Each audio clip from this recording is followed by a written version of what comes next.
Welcome to Elbows of the 80s, episode number 14. And here are your hosts, Jay Cotto, the Jedi, Electro Jed, and coming up soon, Brian Harkin and OG Boogie. And now, let's get into the Elbows of the 80s. Are you ready? Welcome to Elbows of the 80s. Yo, what's going on, fellas? What's up, Carlo? What's up, Jedi? How you doing? Chilling, brother. And you know what time it is, baby? Oh, What yeah. time is it, baby? Oh, Tell me yeah. what time it is, baby. Elbows of the 80s. Woo, yeah. Elbows of the 80s, yeah. And tonight, we're going to be talking and bringing you back to Bruiser Brodie'S death, as we promised last week. And we're also going to talk on the best-looking titles that we've seen in all wrestling federations, of course. So without any further ado, it's that time, baby. Yeah, welcome, guys. Welcome, motherfuckers. How you doing, my brother? I am doing a lot better than the last time you talked to me. Awesome, bro. I do believe the last time you talked to me, I was frustrated as fuck. No doubt, man. I remember that shit, bro. I like to welcome, of course, the man of steel, Khalil. What's going on, Khalil? Welcome, brother. Welcome. And everyone else, please hit the like button on the way in. We've got a very special show for you tonight. And, of course, the other two horsemen will be joining us, And I'll tell you right now, man, we've got something. Well, first of all, let me give you a close-up. This close-up here, that's who... sorry. My bad. Say hi. Well, of course, this man right here you see as my avatar, that's who we'll be talking about for the first hour. That is Bruiser Brody. We're basically going to be talking about his death, and of course we're going to have Jim Cornette. Let's say it right. All right. Let's not say his death. His fucking murder. All right, his murder. To which no one has done a lick of time for. That's true. That's very fucking true. We know who did it. This is like the whole shit that happened with my nephew. Same shit. We know who did it, and they walking around like nothing happened. Yeah. I mean, it's a shame that the way he went out and what happened. And in case you guys don't know what happened, we're going to basically take you to a man who was actually there. And his name is Tony Atlas, of course. And he's going to tell you exactly what happened. But before we do that, I want to basically thank everybody who's been donating, of course. I have to do that. What's up, Bruce? What's up, Bruce? Welcome, brother. I also would like to thank everybody who has been supporting this channel, of course, because, this channel is basically a variety channel that consists of everything, especially with the sports. Everybody, welcome the third horseman, Brian Harkin. What's going on, Brian? Yo, what up, guys? Can you hear me? Oh, yeah, definitely, What's up, baby. Brian? No doubt, we see you. What's going on, Bubba? We see you, no doubt. The four horsemen of the panel. No doubt, OG Boogie should be joining us shortly. If he doesn't, that's okay. We've got it, no doubt. My man, Brian, Big Van Vader. Big Van Vader. Yep, just chilling. So I just want to thank everybody for that that has been donating, of course. And here are your names, of course. You are the elite. And later on in the show, I'll give you the link to donate to help the channel. And of course, I've got to show this off because it has arrived. That's right, it has arrived, guys. And what are you talking about, Jedi? What has arrived? What has fucking arrived? Well, I'm going to tell you what has arrived. But before I do that, where'd he go? Where did he go? Where did he go? Well, we got an honorary guest, a special surprise for y'all. You know what I'm saying? If he comes back. But let's see here. Let me show you exactly what I'm talking about. I'm talking about. Yeah, it got here, baby. Oh yeah. It's here. Yeah. Yeah, it's here. It is here. And I tell you right now, this bad boy, I will be throwing the paint apps on this weekend, and it's on.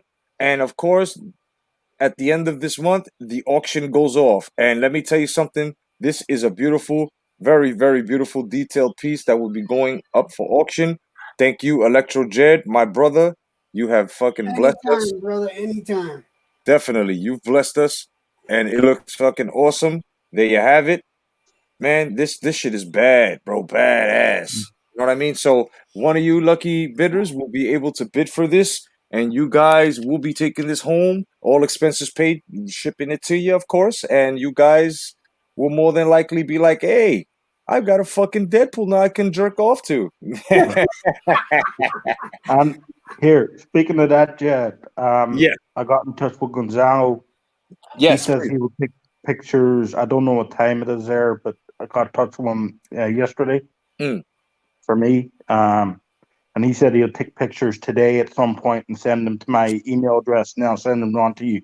Awesome. All right, that's great, man. Yes. That way we can post them, and let everybody know. Hey, Mazurus, what's going on, my brother? And I'm glad you're home. I'm glad you're good, my brother.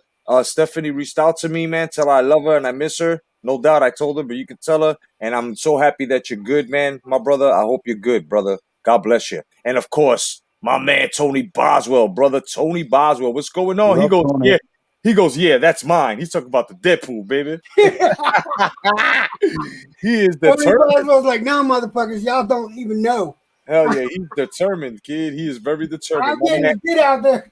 Hell yeah, Khalil says nice. No doubt, man, no doubt. But Mazurus, man, I'm glad you're good, brother. Stick around. This is going to be one hell of a show. Now, without any further ado, let me take you to exactly what's been going on here. Now, this is Monty and the Pharaoh. This is a great wrestling show. And Tony Atlas is about to tell us the story of what happened to Bruiser Brody. Because he was there. Someone backstage. At least I think, yeah.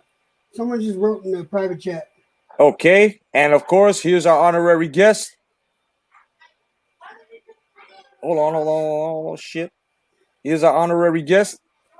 Motherfucking Star Wars Day! What's up, bitches? What's going Star Wars? How you doing, man? I hear. I said, I'm just here tonight. And I Dude, he got the model, man. I can't wait to see how he paints it, man. Oh yeah, definitely. I'm looking forward to seeing the paint job he puts on it. And I also would like to thank the Fandom Collective, of course, for over at Twitter for spreading the word that Elbows of the 80s is on. And check this out, John. I'm about to show you some shit that's going up for auction. Maybe you might want to bid for it along with Tony and the rest of these guys. Check it out. This is a 3D printed Deadpool printed by Maestro Electro Jed. And it's very detailed, as you can see, from buckle to fucking strap. I mean, if he had a full body, you probably see the cock bulge, but we don't need any of that. But this is very badass. And when I throw the paint apps, and look how big this shit is. I got a big face. You know what I'm saying? This shit is big. Look. So this is going to be paint apped very, very professionally because this is professionally sculptured.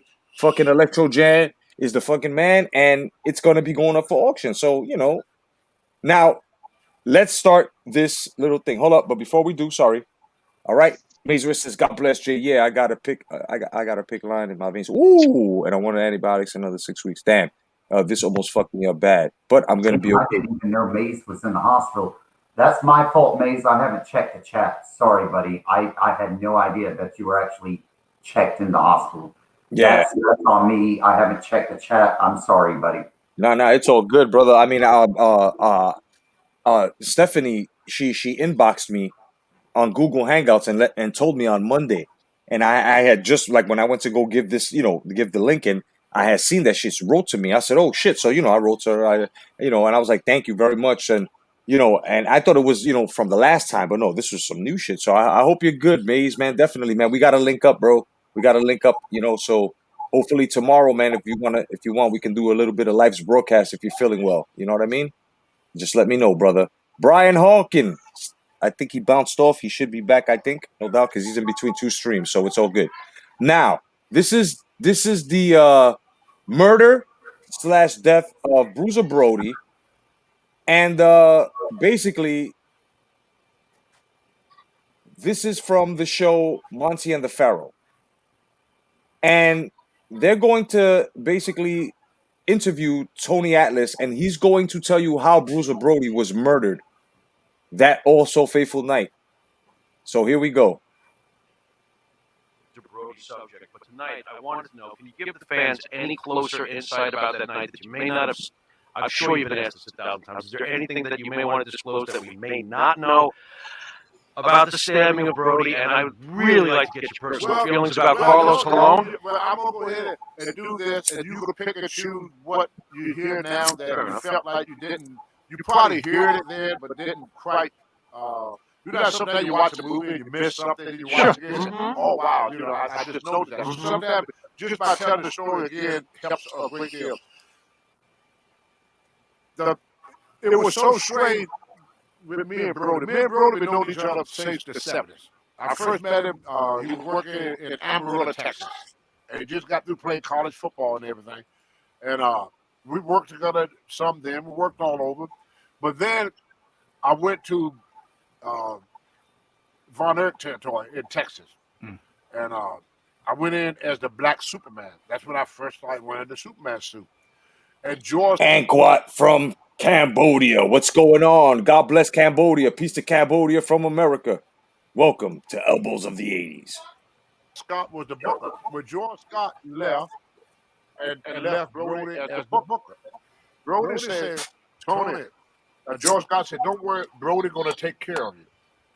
1 week after Brody took the book, he didn't book me for no shows. He didn't book, at that time, the Dingo Warrior for no shows. With the Dingo Warrior working back and forth between Japan. Just in case fans don't know, Dingo Warrior ended up being the Ultimate Warrior in WWE. It became the Ultimate Warrior. Yes. But at that time, he was the Dingo Warrior. And he was working back and forth between Japan and world-class wrestling. And Brody left us at home. One day, Brody called me and said, Tony, I got your book. I went down to Fort Worth, Texas to do the TV because I figured, because I was traveling back and forth out of Puerto Rico. Puerto Rico was the only place I could wrestle because Vince had blackballed me everywhere else. So the only place I could work during that year was world-class wrestling and Puerto Rico. So I was going back and forth in Puerto Rico. So when I got there, Brody said, well, I made a mistake, you're not booked. So I got so pissed off. And you can ask some of the guys that was around during that time. I challenged Brody to a fight on the parking lot. I invited him out in the parking lot. And then a guy came out, his name was Eric Bruiser or something like that. Eric Embry? Embry. Eric Embry, look at you! He was there. Florida. So if you talk to Eric Embry, you asked him about that. So I wanted to fight Brody. So I called out the parking lot. Eric Embry came out and said, Tony, you better leave. They called the cops on you. And I said, F the cop. They said, told him, these cops will shoot you. Get in your car, get the fuck out of here. Got in my car, I left. I didn't see Brody anymore until he came to Puerto Rico. So he was there for the whole week. I didn't say nothing to him the whole week. Fanny was in the gym working out. Brody walked over to me. I laid the waist down. I figured we're gonna go at it. Oh boy. He held his hand out to me. He just told him, I'm sorry for what happened to you in Texas. I had nothing to do with that. He said the reason that they got rid of you and the reason that they would not book the Warrior is because both of y'all got better physique than Curry Von Erich. Oh. See, Curry was in an accident. He wrecked. He was in a auto accident and he lost 1 foot, so he was out of the scene for a while. In wrestling, that's another thing. Like if someone has a better physique than you, regardless how your skills were, they was trying to push him in front of you because of the way he looked, you know, and especially when it comes to like Vince McMahon, like he always wanted the big bodybuilder looking guy. Like he actually, the Ultimate Warrior was basically the epitome of a fucking create a character and push him over to take over for Hulk Hogan. You know what I mean?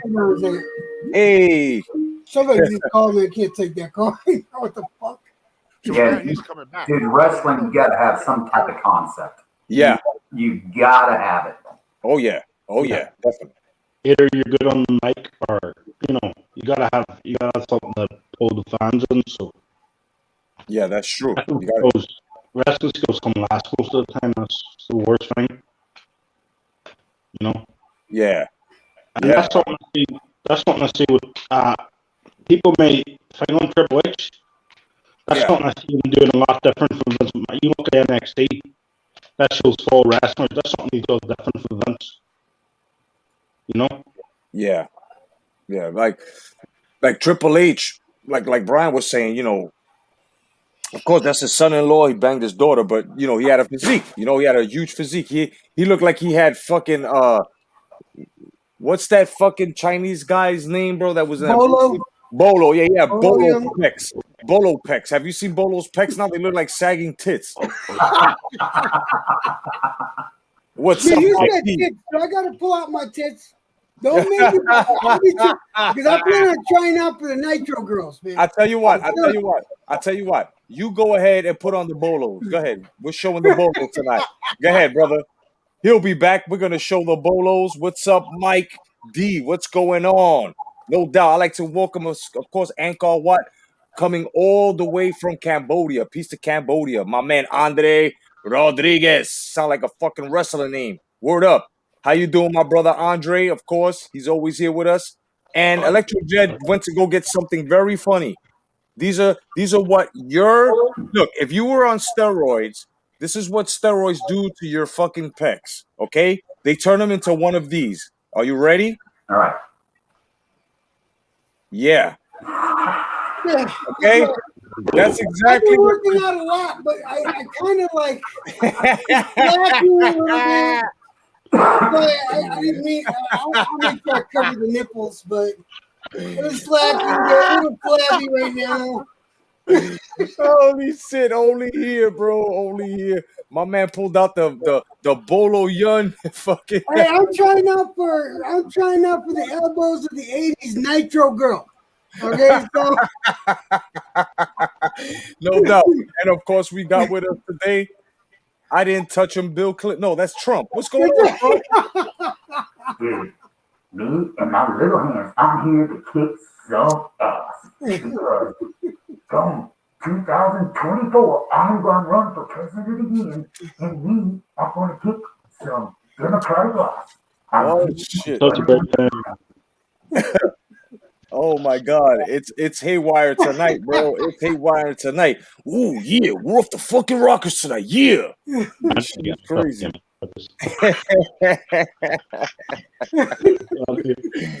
Oh man. All right, so May says for fuck's sake. He says for fake tits, those had a good bounce on them, Electro. They do though, you know. They're a little perky, but they're sagging, and they don't got as much bounce to them as they used to. Them shits got two mighty dents in them, bro. What the fuck happened?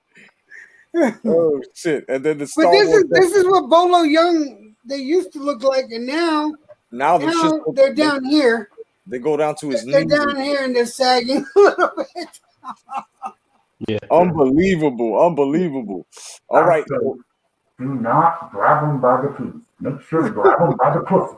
Okay? That's what you gotta do. You got to grab them by the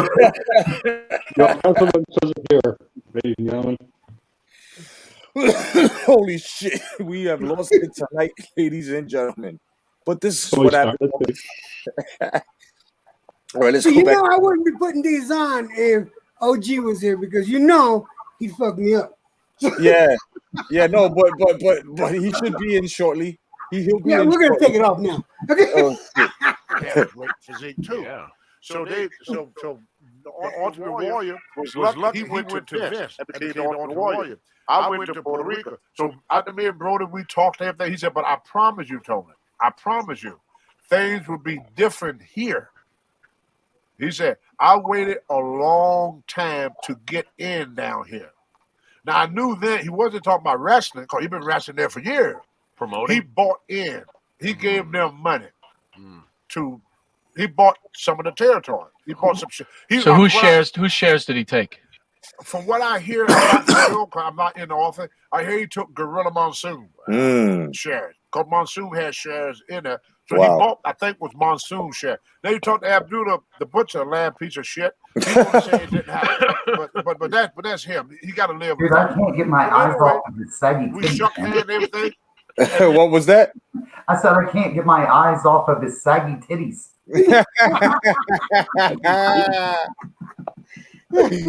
Electro J, now you gotta rock them shits on your forehead now.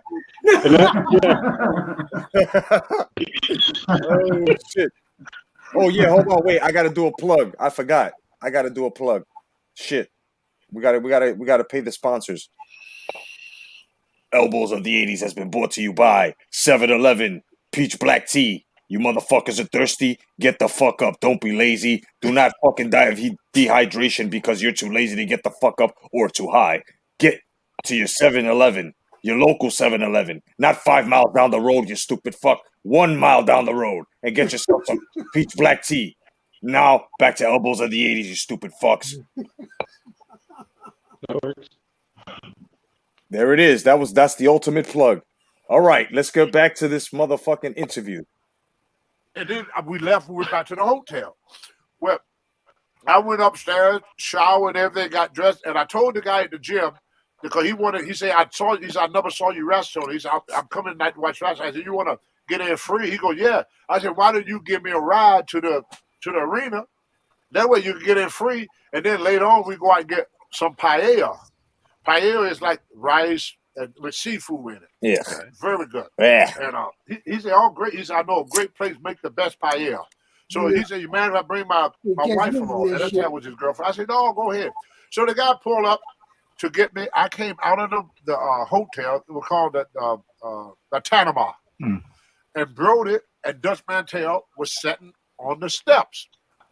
So I said, Brodie, why you staying here? I said, I'm always late. How come you late today? He said, I'm waiting for Jose to pick me up. Now, man, you out there fast. Jose is the man that murdered him. He was waiting at the hotel for his murderer. Oh, shit. Okay, now this is where it gets tricky. First question, why would he take a ride with the guy? I mean, obviously he didn't know that dude was going to murder him, but why would that guy murder him? Now, this is what you have to pay attention to. Keep that question in your head, gentlemen. He had no idea. They rode together the whole week. They rode together the whole week. So Brodie had no idea. So I got in the back seat, me and Dutch Mantel sat in the back seat. The bodybuilder, the guy that owned the gym, I think they call it the muscle factory or something like that. Okay. The girl slid over to the center, and Brodie sat in the front seat because he's so big, he couldn't fit in the back. So me and Dutch had to get in the back seat. Mantel was telling the same story. He was there. So we get to the building, and as y'all know, I do artwork. So Mark and Jay Youngblood had contracted me to do a picture for them. So I was putting the finishing touch on the picture. Bruiser Brodie walked over to me and said, wow, I didn't know you drew like that. He said, that looked just like them guys. He said, I had pictures done of my son before, but it was character drawn with a big head and a small body. He said, can you do one of my boy for me, my son? I said, I can have it done for you. I said, I'll be finished with this one in about a few minutes, and I can get started on yours now. I said, give me the picture. I start on it now. I said, we got another week here. Before the week is out, I have the picture done for you. He said, what I always, I said, nothing, brother. I said, dude, I just like to draw. I said, I don't charge my friend. So Brodie said, okay. So as he reached in his pouch to get his picture. By then, Jose, I skipped the part. When me and Brodie first walked in, Carlos Colon, Victor Jerica, and Jose, the murderer, They were setting it like in a football hub. When Brodie came through the door, they all did this. Like they saw a ghost. Jose got up, left out of the dressing room. Didn't pay no attention. I went there and started doing my drawing. So Jose come back into the dressing room. He had a towel over his hand. And he came up to Brodie. He said, Brodie, can I talk to you? Por favor? Por favor is Spanish for please. Very nice, very relaxed, very respectful. So Brodie, very nice, turn around and go, okay. And Brodie turned, and I was reaching to get the picture. So like said the picture was coming, I almost had the picture in my hand, and then when Jose called it, Brodie turned. But he still had the picture in his hand. And Jose walked in front of Brodie into the shower. Brodie walked in behind Jose. As soon as Brodie stepped in the shower, this is what I hear.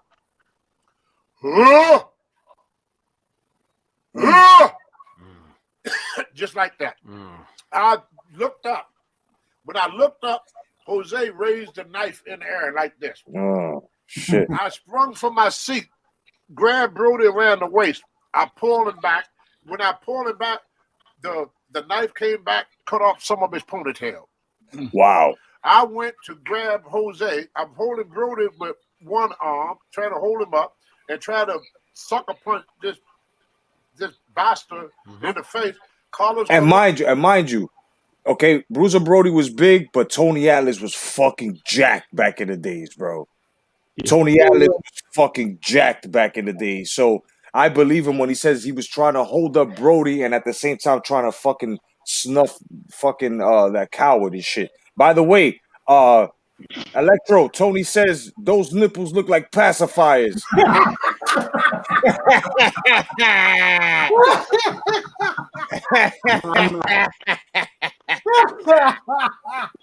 Oh, hell no. Oh shit. Oh shit. Back to the Boom, cut me off. God damn it. Grab Jose, push Jose up against the wall. They say, no, Jose, no, Jose. So I went, the Brodie looked at me and said, brother, I'm hurt. Don't let them. Real quick, Tony, do you think no Jose meant that Jose was going to come try to stab you and he stopped him from stabbing you? Or was just, he was like. Was Cologne full of shit anyway? Because let me tell you something. I was as worried about Jose stabbing as I'm worried about getting pregnant. There's too much shit in the dressing room you can whack. Brodie would never got stabbed if he had known. Yep. He would have took that knife from Jose and shoved it up his butt if he had known. Yep. Brodie had a picture of his son in one hand, had his wrestling bag in the other hand. Oh, so you're thinking if he didn't grab that picture from you, he might have been able to defend himself. Picture my hand. Yeah. Brodie is like, this is Jose. Here's Brodie. He turned into him. Right. He turned it here. He turned around. Wow. I never saw the knife. Damn. Right. I tell you, it was in his, when Brodie first laid out on his knife, it was in his stomach. Oh, He shit. turned and hit him. Damn. I'm looking at he turned. I thought he punched him. Right. Oh, Brodie's so wild, you can't even see Jose. Yeah. But Brodie would walk behind him. If you could picture it in your man, and all of a sudden you follow somebody, they just turn and stick you. What you gonna do? Right. Yeah. So Carlos was more afraid of me getting a hold of Jose. That's what he was trying to protect Jose, not me. He cared red ass about me. Right. But anyway, make a long story short. So Brodie said, I'm hurt, brother. Don't let them. He didn't say him. Them. He said them. Don't let them hurt me anymore. I said, Brodie, don't worry about it. Ain't nobody going to do a fucking thing to you. So I laid him down on the floor. Carlos tried to talk to him. I told Carlos, I said, if you come over here, I'm going to knock your head right off your freaking shoulders. I said, if anybody come over here, I'm going to knock the head off the shoulder. So Carlos said, well, I want to talk to him. So Brodie laid on the floor. He tugged on my pants leg like that. He said, let Carlos come. Carlos come over and asked Brodie, said, anything I can do for you? Brodie said, take care of my family. Damn. So then the ambulance came after about an hour and 45 minutes. Damn. Almost 2 hours he laid in the floor bleeding. Why so long? Because it was the beginning of the show and all the fans was coming in. Okay. So this was at the beginning of the show. So and them days, the arena used to be packed. Right. So the ambulance had a long time getting there. Well, they didn't rush either because they come to the show before. They would think it's a regular because the people they saw was an elderly lady and an old man, and they couldn't lift Brody. So one of the guys said, "Can somebody help us lift him up and put him on the ambulance?" So I went over and I stuck my hand under him. I squatted down so I could lift the girdle up. And Brodie said, "Don't you drop me." I said, "Brother, I curl more than you weigh." So he got a little smile on his face. So I put him on the ambulance. Then, as we was leaving, the guy turned again. They said, "Anybody want to go to the hospital with him?" Every wrestler in that dressing room turned their head. Right. They turned around. I got on the ambulance. I'm on the back. And it was this Mexican guy was called Hercules somebody. I can't remember. Hercules Hernandez. He had a son, Miguel Perez, that used to wrestle. Hercules Ayala? Ayala? No, not Ayala. His name no. was Miguel Perez was his son. Okay. Okay. Perez. Okay. And he was called Hercules, had like a V shape. He wasn't very big, maybe about 180 pounds. Mm-hmm. But anyway, I saw him, and I was very strong in them days. I grabbed him by the belt. I grabbed him by the belt. I drug him on the ambulance. He said, "Tony, don't get me involved in this. Don't get me involved in this." I said, "All I want you to do is interpret for me." I couldn't speak Spanish. I said, "I just want you to tell them what I say." He said, "Okay." And I kept holding him. He kept trying to get off that ambulance. But once we got on the interstate, he kind of stopped trying to jump off the ambulance. Yeah. So we get to the hospital, and they put Brodie in there, and he was laying on the table. And I'm waiting for the doctor. Nobody coming. So finally I saw a doctor walk down the hallway reading a paper. I said, "Are you a doctor?" He read some paper or something. I said, "You a doctor?" He said, "Yes." I said, "I got my friend got stabbed." The doctor walked over to the emergency room and opened up the door. In Puerto Rico, a stabbing is like a cold in America. That's the true. doctor ignored it. He turned to walk away. I grabbed that rascal by his waist and threw him up on my shoulder like this. I carry him into Brodie and set him down right in front of Brodie. I said, "You're going to look at my friend." So Brodie had his hand over the cut. The doctor lifted the cut. The doctor never saw nothing like that before. Damn. He said, "Oh, my God, we need to get him in operation right away." Yeah, right? So they got Brodie in operation. So I sat there for about an hour and a half while they were doing the thing. The doctor came out. He said, "Your friend is stable." He said he got 2 8-inch cuts. One cut his liver. One cut his intestine. Damn. We got the intestine fixed. We working on the liver now. He said, "But we would recommend you go home because everybody in this hospital is scared of you." I wouldn't blame him. He said, "You got everybody so nervous." He said, "I'm afraid that you're going to cause more harm than good. Why don't you come back in your morning?" I said, "You sure he's okay?" He said, "Your friend going to be okay. We got him stable. His blood pressure, everything is stable." So I left and went back to the building.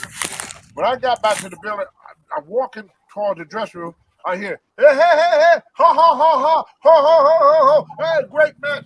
The blood is still wet on the floor. Damn. Ain't even dry yet. The guys was laughing and joking about talking about their match. I got pissed off. I wanted to beat up everybody in the dressing room. Carlos come over to me and said, "Tony, go to the ring. The Sheik is waiting for you. Do your match so you can go back and see Brodie later." So I went in the ring. I wrestled with the Iron Sheik. The Sheik said, "Brother, what happened with the Brodie?" And I said, "Jose stabbed him." Jose, you no good motherfucker. You killed Bruiser, the Brodie. You cocksucker, you. Jay, Gonzalez stabbed the Brodie? I go, "Yes." "Fuck this. Let's go." So all we did in that match, if you ever see that match, we locked up. He said, "Give me headbutt, brother." I headbutted. Sheik rolled out the ring, went back to the dressing room. We didn't even give him a match. I get back to the dressing room. A policeman is standing there. He said, "Oh." He said, "We just left the hospital. They told me we left, went to the hotel. We were looking for you." And he said, "You the only one that have not gave a statement. You the only one that have not gave a statement." He said, "What? Do you know what happened?" I said, "Yes." He said, "What happened?" He said, I said, y'all excuse my language. I said, "That son of a bitch right there stabbed him." He said, "You mean Vader?" Because he was I said the end. He said, "Son of a bitch." Vader. I said, yeah, that's some of the bitch right there stabbed Brody. I was looking right there. He said, how is that possible? And I said, why? He said, everybody in the dressing room that I interviewed said that a wrestling fan did it. So they already have made the story up while I was gone of what they're going to tell the police. So I went back to my hotel room and what's his name? Savio Vega. Yeah. Yeah, he was wrestling there as TNT. He was there with my bag. He said, don't go to your room, Tony. They're looking for you because you talking. Wow. If you ever talk to Savio Vega, I always shake his hand. He saved my life. They was waiting for me up in my room. They were going to kill me. So I walked the beach the whole day.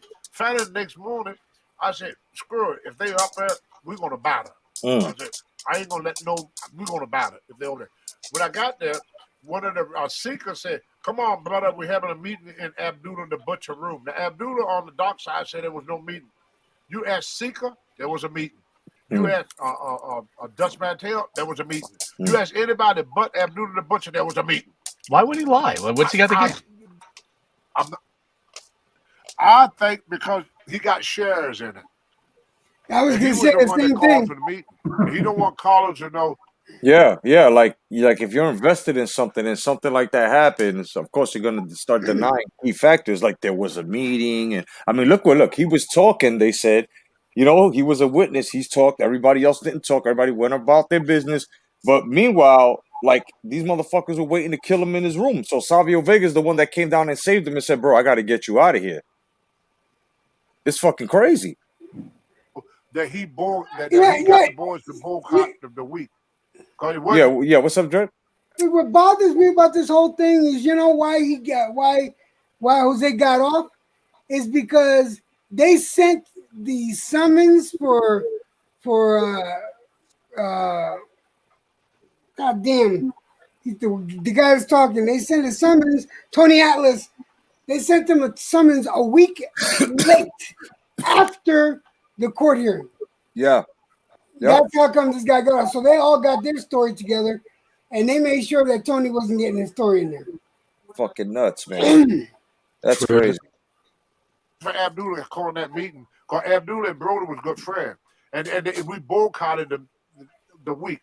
Nobody would wrestle for him no more that week, and it was our way of standing up to him, boycotting him. So after the meeting,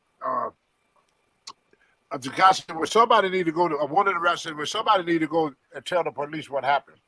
And everybody said, well, I didn't see it. I wasn't there. Dutch Mantel said, well, I left out of the dressing room. I didn't actually see it. When I came back, it was already done. Damn. And was Dutch telling the truth, or is he just like he didn't want any part of it? I didn't see him leave the dressing room. Okay. I didn't see him leave. I didn't see him come in. He said he did, but I didn't see it. I got you. I can't talk to that because I was drawing. So anyway, Seeker, for people who don't know who Seeker is the father of Roman Reigns. And if you look at the picture of Seeker, they look like twins. Right? Yeah. He looked just like his dad. Yeah. So Seeker said, I'll go with you, brother. Okay. I mean, if you got Seeker, if y'all really knew Seeker in his young days, big motherfucker. You didn't need nobody else. Nope. I mean, Seeker and Alpha. Hoffa and Seeker. My viewers and fucking headhunters. Seeker, Islanders, all of them. Strong, powerful Samoans. So he went with me. I gave my report.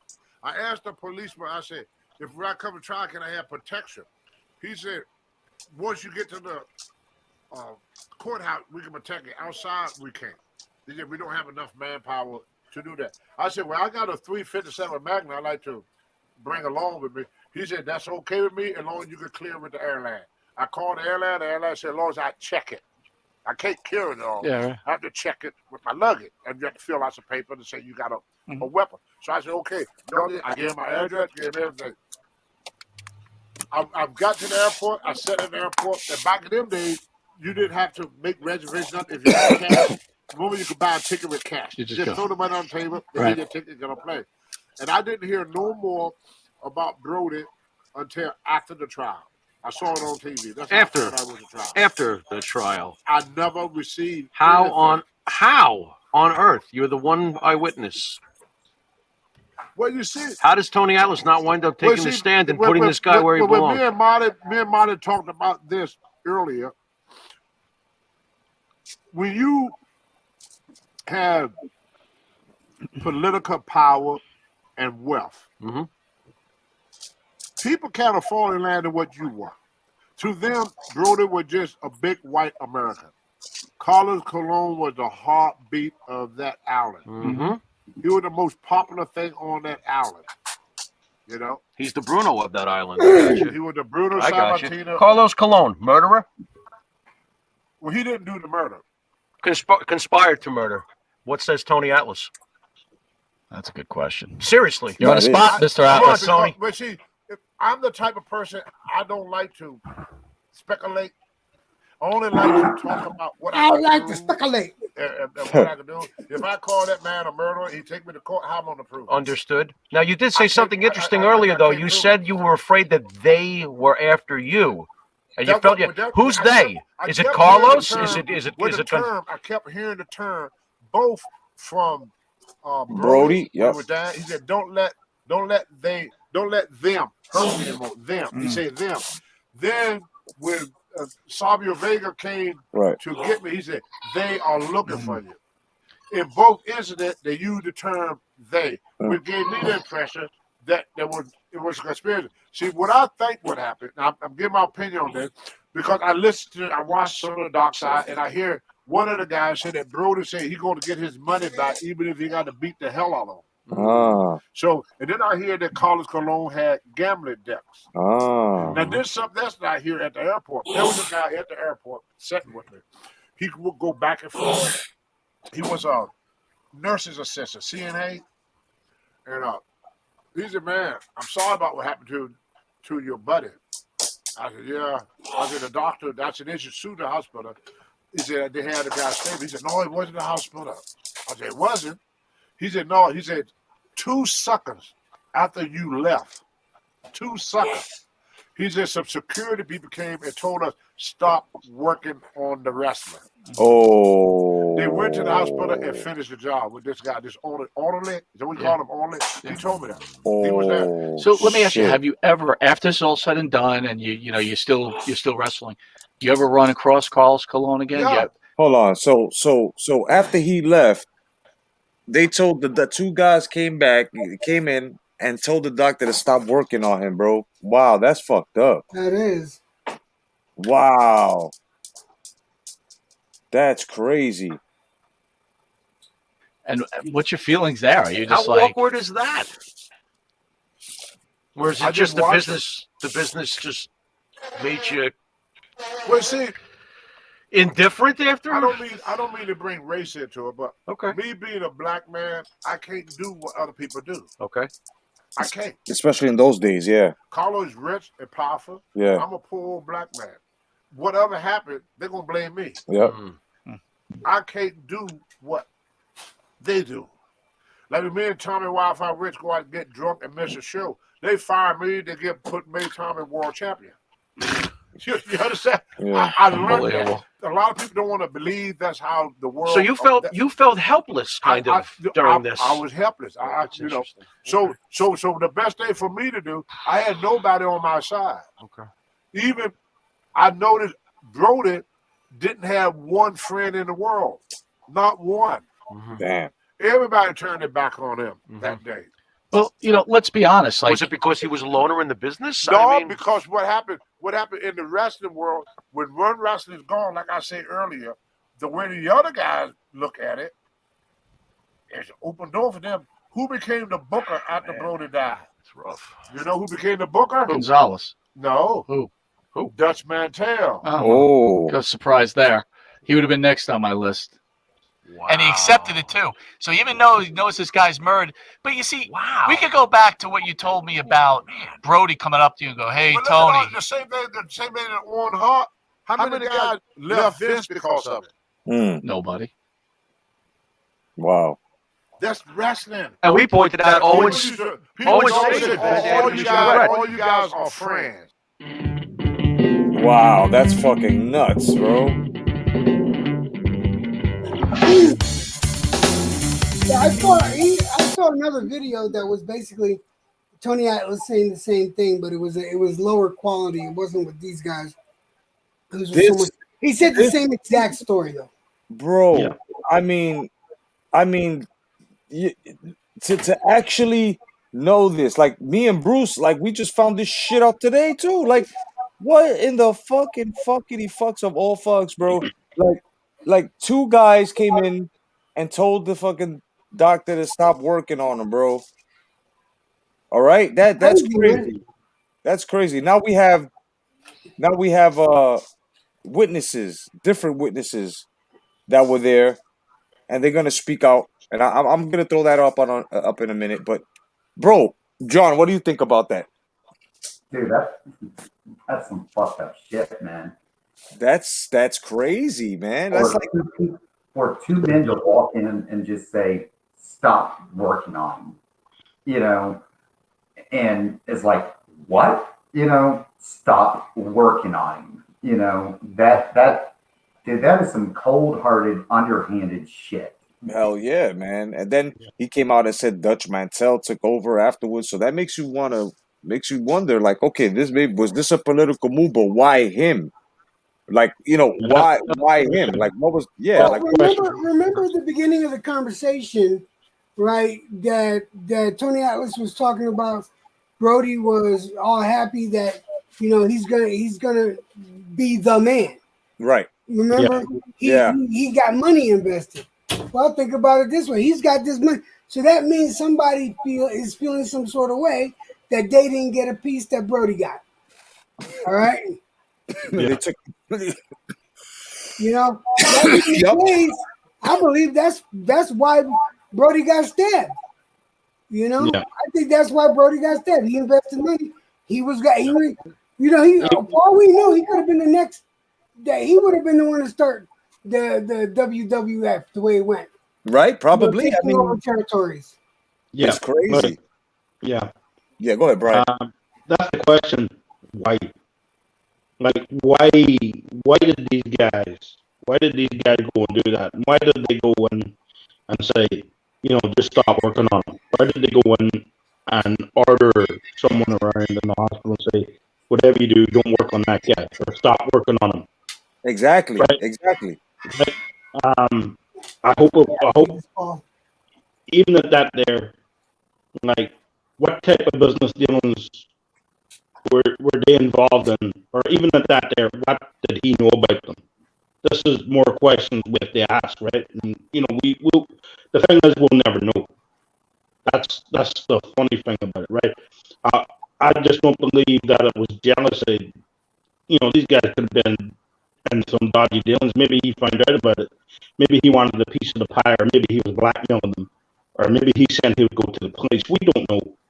Yeah, We don't, or maybe we don't know what happened. We don't know, why. But it's fucked up, right. And I mean, maybe he knew something and they just wanted to silence him as well. Like, Yeah. But from everything that's coming out, like, I mean, look, Yeah. those two little fucking details right now, because like Bruce says it here, like, this is the first time I've heard, and I followed the story for years. And two security dudes told the doctors to stop working on the wrestler. Wow, exactly. Like, this is crazy, and and especially the other detail, where he came out and said, that the Dutch Mantel took over. Like, what the fuck? Like, holy shit. Bruce says, people in Puerto Rico do what they're told, yep, by people in uniforms. Yeah, basically. Dude, this is as bad as like the Big E murder, man. Yeah, like, the guy that they killed is my avatar. Hold on, let me give you. See this guy here? That's Bruiser Brody. Yeah. That's who they killed. This guy was like fucking 6'8", 320 fucking pounds. Like, this guy was, he's a nightmare. But at the same time, it's like, I don't know.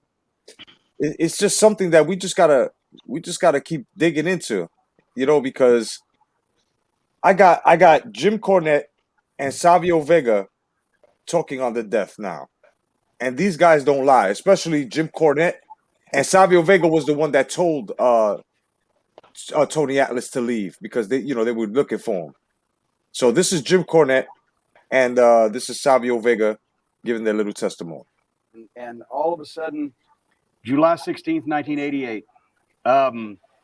This was the first time we mentioned that Puerto Rican wrestling had almost almost died and then resurrected itself on a number of occasions. This was the first time people Proud father, welcome, my brother. Welcome to Elbows of the 80s. And yes, we are talking on the death of Bruiser Brody. Yes, sir.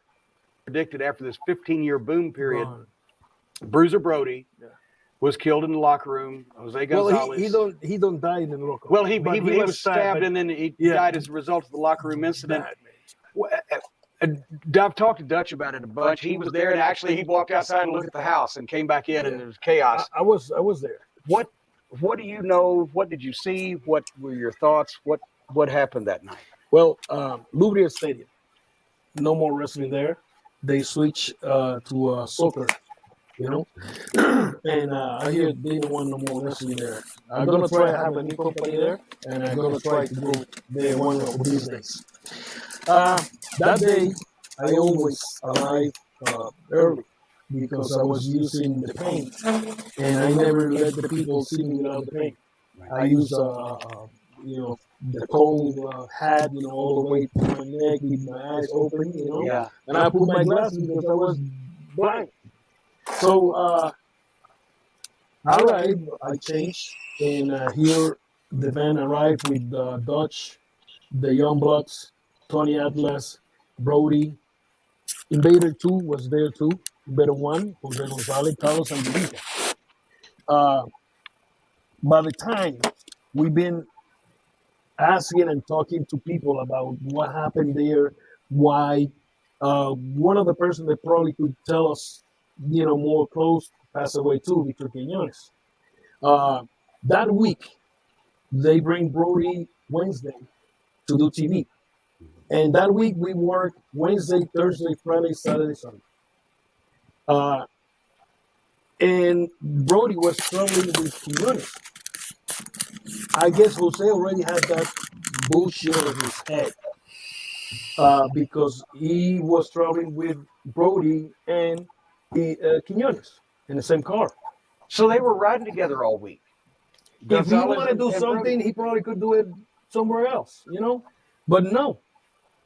Happened in the dressing room. But one of the things I always, analyzing this case, which was a lot of money involved, the case wasn't done the right way. Jovica never was in the dressing room. He was in the front all the time with the money. Right. And that day he's there. I remember, happened 2 minutes ago. I'm in my corner. They say this is my corner. I got a wall here and a wall here. Hold on. So basically, this sounds like the most money that was drawn from that event. The most of it was probably going to go with Bruiser Brody, bro. And that's probably why they took it out. Listen to what Savio Vega said. It was a lot of money. Wow. Okay. In that area, there was Jovica, Carlos, and Invader. Brodie passed, changed that area. So they were all three talking, and they were in the locker room. It was a big room. The dressing room, baseball locker room, big, huge dressing room. Here come Invader, get up, walk towards the ring area, which is in, to the dugout area, and come back. When he come back with the towel. And he come, passing in front of me there and talk to Frank and say, "Can I talk to you?" So every time he do that, or somebody to call the finish, and you sit down with somebody, hey, this, but this time when they went through the door to the showers area, I went to the bathroom. The bathroom area is separate from the showers. When I went there to that area, that's when we hear some noise, to be honest, and I could look the camera and look anybody. I thought that Brodie was beating Invader. For some reason, that came in my head. Oh, he thought. But what's the other way around? I went there and I run, outside. When I run, this is from here to the wall over there. When I run, out of the bathroom to that area, all the boys already there. When I have the chance to get in, because I pushed Tony Atlas and I don't know who else, and I went inside there. What I catch to see is Jovica grabbing Invader by the waist, pushing him, back. Carlos is in the other side over there, and Brodie was pulling back because Jose grabbed him by the hair, and he had the knife, and he tried to, hit it in the head. But Brodie was already pushing, he was pushing back. What I was guessing what happened there, when you open the door, let's say you open the door here, and you go inside, it's a wall right here. So all the showers here in that area. So my best guess is when that happened, and Brodie opened the door and get inside, Invader's right here, stop him right there. Yeah, just like Tony Atlas said. He never had a chance to do nothing. Right. Maybe throw the towel in his face. I don't know. Right, just like Tony Atlas said, like you're turning the corner. It's like you turning the corner, right? Like somebody's behind you, right, or in front of you, and then they turn around, and while they turn around, they just boom, and he just fucking stabbed them there, and then he tried to take his fucking head off. This shit is crazy. Man, that shit is crazy. It's cold-blooded. You coming up? To be honest, it's cold-blooded. I call you to talk. What was that shit? It's just cold-blooded, man. Think a man's life that way. That's crazy, man. I think this shit was over the house show money. Mm-hmm. And he had his hand wrapped in a towel, so he had the knife there. when he came back in. And when he walked, there was no reason to suspect anything. There had been no words between them that anybody knew about. They'd been riding in the same car together. Brodie was a smart guy. He wouldn't have put himself in a position. And Brodie like that went if he had inside any there. inkling. He got his purse with him, and they just walked normal. Nothing happened. Just hey, let me talk to you. That's it. Damn. And boom, that shit happened. Now, when Brodie come out, he walk out grabbing his gun, and he's walking towards the dugout. And I stopped him. I remember I stopped him. I was with Chris Youngblood, and I stopped him. I said, "Don't go that way. That's the ring area." So Dr. Gonzalez just arrived. He's a local doctor, and he told him to lay down. I went to outside with Chris Youngblood in underwear to looking for the office. By that time, in Puerto Rico, wasn't no 911. Wasn't that fancy guy, fancy. Right. That's very important, no? But I tried to, I know I almost knocked that door. It was a steel door down. And here come the administrator. And I told him, you were trying to get to a phone, right? I tried to get to a phone to get an ambulance. And I talked to him, and I just went, hey, I tried to explain. He said, let me see. I said, you don't have to see shit. Go and call. Yep. Next door, Ruben Rodriguez Coliseum was Menudo. These singer kids by the time. A boy band. Menudo. They have ambulance. Yeah, fucking Ryan Garcia's fucking group. They have all that stuff over there. But to reach them, somebody need to run there and blah, blah, blah. The ambulance this wasn't just about money. This was about power. To arrive. What was that, John? I said this wasn't just about money. This was about power. Yeah. It looked like it.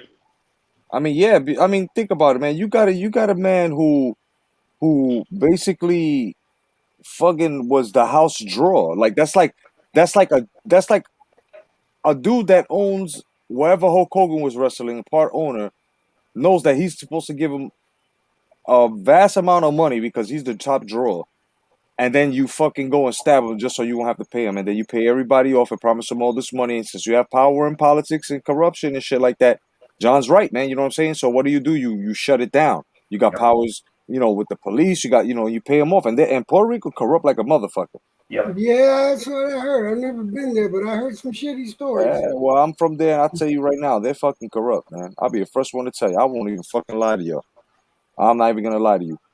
You know what I'm saying? It's dirty over there. The matter of a fact, it's so dirty that just passed when there was a hurricane and Trump sent $100 million of in fucking funds, and as well as everybody from the Americas fucking sent them water and all that shit. like 2 months after, they found in fucking like in the wilderness over there, they found all of the fucking water spoiled, all crates and shit like that in big cases, food that was spoiled, and then come to find out it was the fucking mayor and the governor that took that money and started giving everybody and their staff fucking Christmas bonuses, bro. All right, and they try to blame Trump. Those are facts, and that's why they had this big uprise where they try to get this motherfucker out in Puerto Rico just a couple of By months that ago. time, Brody was laying down. Dr. Gonzalez checked on him, and he saw bubbles coming out. Ooh, And bubbles. he said it's bad. Yeah. He said it's pretty bad. Fuck. Brody was talking to Carlos, and I remember here a little bit, and he said, "Tell my wife and my kid that I love them." And I guess he knows that he's gonna pass away. Damn. Because he was already telling him stuff, and he was telling him about something about the insurance, and he loved them. And well, here come the ambulance, put him on a stretcher outside. That's one of the things the Tony Atlas said. He helped them, to carry him, big guy, 300 some pounds. Phew. So they put him in the ambulance and took him off. When the show finished, we went to the police station because we need to talk to them. They want to, interview us. I finished there about 3 or something in the morning, 4 o'clock, I don't know. Talk to them and tell them exactly what I saw. Next day, I went to Maya West, to the West area, was then the other big show. But I didn't even know that he was passed away already. I arrived in the building, and I went to the front to talk to Isaac Rosario. And I said, Isaac, how is his condition? He said, he passed away. Damn.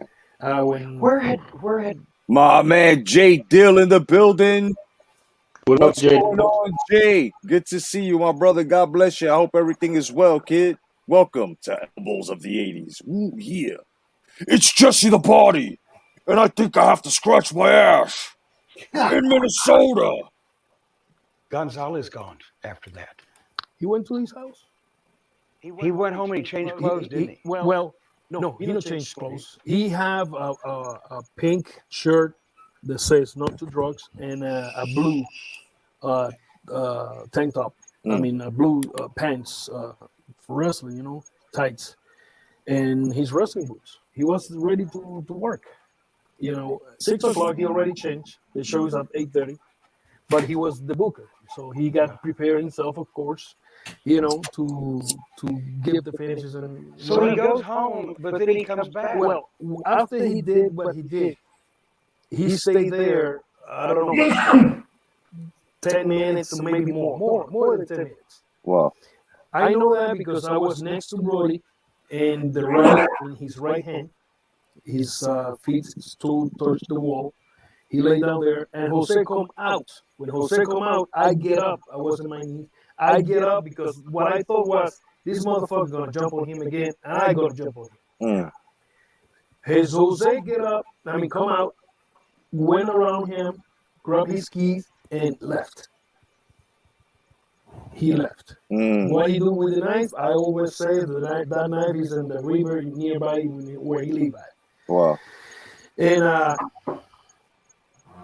they took Brody to the hospital, like I said, and I said, Rosario, he told me he passed away.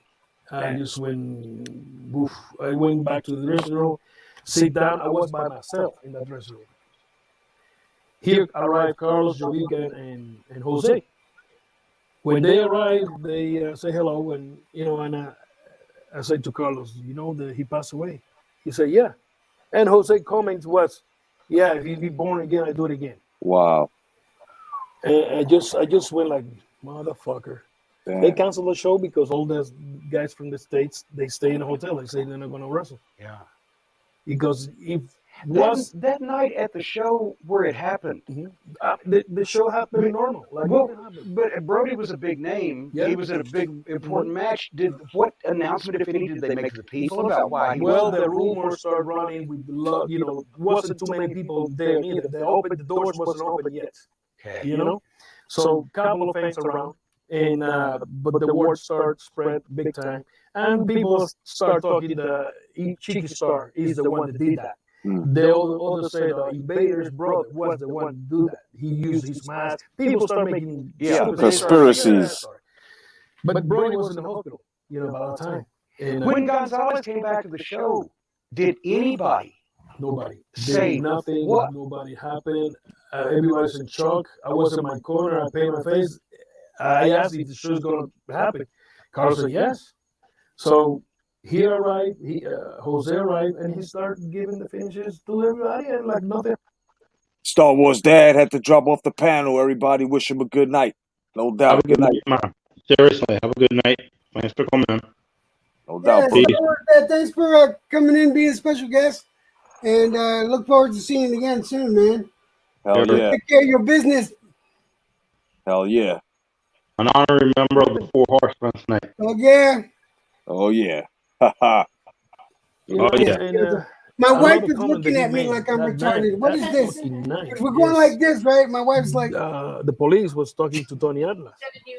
Bad, that police don't speak English. So Invader 2 was translating.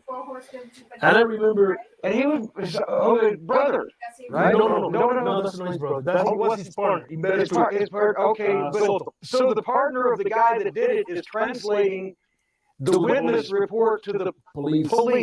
With Tony Atlas. Woo! When he's doing that, I remember Jose was next to me, telling me he's gonna start to tell me the finish, and he say, "What's gonna happen with this son of a bitch? He want to happen the same shit to him." I remember, I just look at him like, switch up your routine with Wawa's. Oops! A fucking sandwich, damn it! We want a sandwich. That sandwich has made me hungry. not like that rap. What was that Apple rap that we were watching? Oh man, yeah, that fucking that shit got me so you must mad. have seen it 40 times. That shit got me so mad and hungry, bro. I kid you not. So let's talk about this. I know we got more of this. Yeah. But how do you do that, man? How do you stab a motherfucker? And then come back like nothing happened. And then say that if he had to do it again, he would. Kind of shit, like that. What's he doing now? Do you know any word on what he's doing now? I think he died. You think he died? Yeah, I think he's old. Yeah, I think he died of old age. I mean, fuck him. I don't. I never he got to die the way that he denied Bruiser Brody. Basically, you know what I mean? And it's sad because Bruiser had a kid and his wife, and you know what I mean? It's fucked up, man. To just fucking get rid of somebody like that, man, over something that, you owe them, And that's what I think it was, man. It was because, he was getting most of the money, from the draw. You know what I mean? And they just didn't want to pay him. And that's some fucking scumbaggery. That's really fucked up. Oh yeah. Well, we got about 4 more minutes of this, and then we get into it. Motherfucker. He was full of fucking hate. I guess. I don't know. Why we start asking that question? I hear the Jose was no big time, but was okay with Vince Senior. And Brody went there one time, and Vince Senior told him that take care of the guy, and Brody beat the fuck out of him. That's what I hear. Yeah, I've heard that because at the time Brody was being pushed, Jose was underneath guy. He told him like it's over, and beat him up. And okay, hold on. Okay, so at a certain time in the WWE or WWF at the time, Vince McMahon had a problem with the guy that stabbed fucking Bruiser Brody. Vince Senior, yeah, at the time, and he told Bruiser Brody to fuck him up. So, could it possibly be that he held that hate until the point? And I mean, it depends how soon that was. Then that's what we got to look up. Then Yeah, I mean, I don't mind doing some research. Oh yeah. riding around with the guy. It's been years from that. He's been riding around with the guy that week. Brody is a major attraction company that he's the booker for. Was there any question of finishes, angles, business? Other story was Carlos Angelica was pushing Invader because Invader is the head booker. And Brody arrived in shorts, and they know one known of the boys coming in shorts and stuff like that. They want to take care of the image of wrestling. You know, Carlos Angelica always with suits and shit like that. Of course, motherfuckers, they making fucking $5,000 a week, or $10,000 a week. Right. They can afford whatever they want, you know. But the rest have to come with their old jeans and shit like that, you know. So they want the image of wrestling. They want it, you know, be clean, and they don't want nobody in shorts. But you telling a guy from the States coming to Puerto Rico, what they see is vacation. Right. What they see is the beach. They see the smoky joint and have nice time there. You know, let's make some money and go home. So it's hot. So they, of course, Brody always was in shorts, like he was in Japan too. You know, but that's not, exactly. That's not an excuse to do there's that. no common sense reason for this, and no warning it ever happened. So one of the things that we talking, you know, we hear the stories. The Jose Angelica was telling the Jose, he don't respect you. You need to do something. Oh, you know, do something about this. You know, you've been telling that so many times. So they were poking the bear. Oh no, they and I always say they are the real motherfuckers. No, because from Carlos's reaction, he didn't seem to be too broken up about this whole thing. They almost got Jose in jail lying in the what's it called? Oh wow. When I finished my trial, perjury. Yeah, when I finished, the judge said, if you want to stay, you stay to see the rest. I said, I want to go home. I want to get out of here. Yeah. I remember one of the days they canceled because of whatever happened, and I went back home. Was noon, was hot in Puerto Rico. I was in my room with my windows closed and my blanket. I was shaking. I was shaking big time. Wow. That I mean, here somewhere, something went fucked up. Yeah. A lot of people know the story of the aftermath. The subpoenas to the American guys arrived after the trial. A month later. Yeah. One of the things that Go ahead. One of the things that I always say is that I said, why you not bring the guys from the States? You got all these people here. Why they don't come and I mean, supposed to the state is the one have to grab the witness and bring them back if they have a case. And they have a case, you got a murder. But at the same time, Carlos Colon influences big time. Influence, money, rich man, important man, TV star, sports hero. They brought Jose back on the television in the weeks leading up to the trial, right, to make him a babyface. They try to blame Brody. That Brody is the one have the knife in his purse. Wow. The wild, crazy American. Look at him. Look at the pictures. Look at he's always, the furry boots. They sell in the trial that Brody was like that in the real life. Wow. I remember when I sit down there, they asked me, how is this person? And they have a picture of him with his hair like that, So it's like, well, I say, well, he's a nice people that I know that I've been working with him and worked with him when I was a security guard. Then I wrestled against him, and always was a good people with him. You still had to work there, or you were still working there. Yeah. What was anything ever said to you about? No, they never said nothing to me. But the stress was there. Do you think it's almost, it looked like we don't care what Juan says because we already know what's going to happen? We got the pan, the hot pan we have by the handle. You want the pan, you have to grab the other side. Well, it's hot. Well, I'm the one that have it, so shut the hell. Yeah. And all. Wow, man. That's the end of that one, man. I mean, it's incredible, man. The little fine details that we're finding out now, and me, Bruce Goes, And I'm more than sure the rest of you guys are fucking surprised and shocked on the shit that we just fucking learned, man. Like, this is fucking crazy, sir. Like, yeah. Remind me to stop doing crazy faces for fun. yeah. Tell you what, Somebody take the real life, get hold of it, like, you know. Like, just get somebody stabs me and tries to blame me first, you know. Yeah. Fucked up. let me explain this. I haven't shared this with you guys yet, but I know what Bruiser felt. I know because I've been stabbed. Mm. I've been stabbed multiple times. I know what that pain that man felt. Damn. To go down that way fucking sucks. I've been To wait an hour and a half for the ambulance to get there. The man was in so much pain. That's all he could think. He couldn't even think about his kid. He might have been holding his kid's picture, but I guarantee you he didn't know what was going on because of the pain in his gut. Mm. Yeah. I've been lucky. I've been attempted. Yeah, I tried to one night. I was in a nightclub, and you know, for some reason, I was dancing. I was dancing with a girl. Didn't know it was his girl. What am I meant to be like, you know? Yeah. But you know, he came at me with a knife.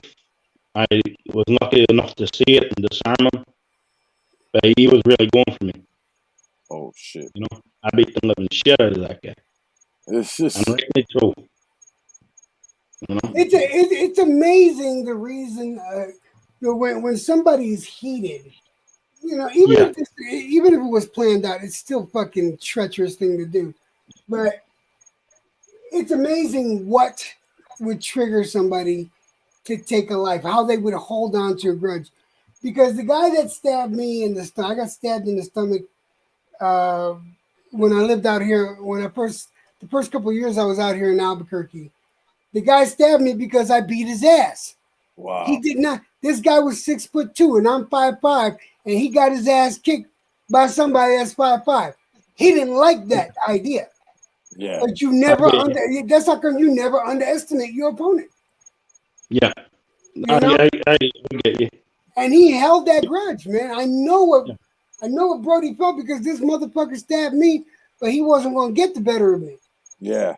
You know? It's crazy. You know, Bruce, you know, I used to ask myself that question, but then like when you think about it, it's like, okay, during those times, and even when things do happen, during that time concurrently, you know, details will not come out because shit is suppressed, or people will decide to stay suppressed with the information. And then it's years later that you come to find shit out because they told other people, and other people are saying, this person told me this. And then when you go and you try to verify the shit, it's, you know, and these are guys that were actually there. And Savio Vega's from Puerto Rico, and he's over here despising these motherfuckers. Not despise, but hating and fucking disgusted in what these motherfuckers from his own fucking land did. So it's like, you know, Atlas has been saying the same story from the get-go, honestly. Yeah, and it usually happens like that. Like the truth comes out later on. That shit always happens. That's why, you know, that's why there's that saying, just kick back and, you know, and let it, you know, the truth shall come. And that's what happens. So when you just kick back, the truth comes. It comes, you know, you just gotta wait, you know, things unfurl. You know? Unfortunately, it cost the man his life.